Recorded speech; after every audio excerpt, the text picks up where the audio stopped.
waxaa leedahay meeshaas cunug ka qaad oo New Kismaayo ka baxeed labada qol gabadhan ay dhahday ka qaad meesha lacagta liinba la qaadan waxaa waaye $5,000 ha ku qaad leedahay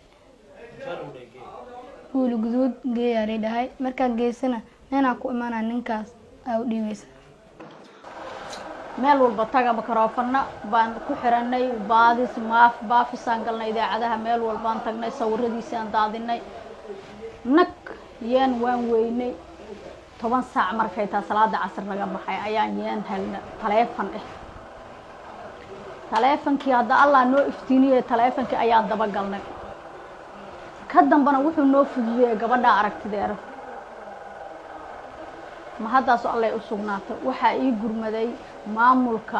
amniga way ku mahadsan yihiin baa gurmad isii ilaa xalay 4 saac guriyaha dadeed ayaan baareynay markay tahay 4 saac ya bar ayaa wiil baadiyaha yaan ka soo sheegay wiilashii soo daal ayaa haddana u naqanay war wiilka halkaas baa la bartay iska xakameeyeen alxamdu shukru wiilkii jooga la yiraahdo maamo waa lagu keenayaa adeerkay baa raacay wiilkii alla keenay aragtida aan arkay raggi iyo wiilashii iyo cunugii ooyin ayaan ooyay farxad oo ooyin ay iga keento ma hadda alla u sugnaatay gabadha waxa loo magacaabaa Samiiro Xasan Maxamuud igaal da'deedu waa 13 jir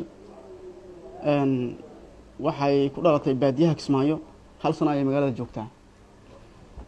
3 saac markay cunuga qaaday ilaa 4 saac habeenimo intaas waa ay la luweynaysay maray maartay cida baadiya ay u gasho u tagto iyo maray meel cida luweynayso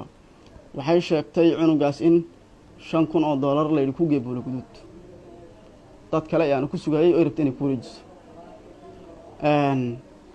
waxay sheegtay in loo diray lacagtana loo ballan qaaday saad idinku ba arkayseen $2 baa la siiyay cunuga meesha ku geyso $5,000 waa loo ballan qaaday waxay soo eedaysay oo kala barnaamijka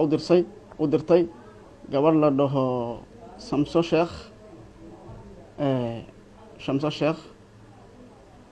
baa barnaamijkaas ay ku eedaysay inay ka dambeysay ilaahay mahadiis oo ku guuleysanay shabakadaas xidhnayd ku tala gashay inay ilmaha ka ganacsadaan ama qof bilaadana jidhkii iyo xubnihii ay ka ganacsadaan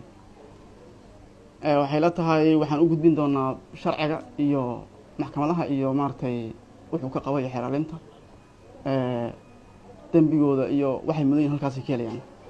qaarkood way inkirsan yihiin inay barnaamijkan ka dambeeyeen laakiin way cadeynaysaa gabadhii barnaamijkan aan ku soo qabanay falkan ilaahay baa barnaamijkan ugu guuleeyay ciidanka amniga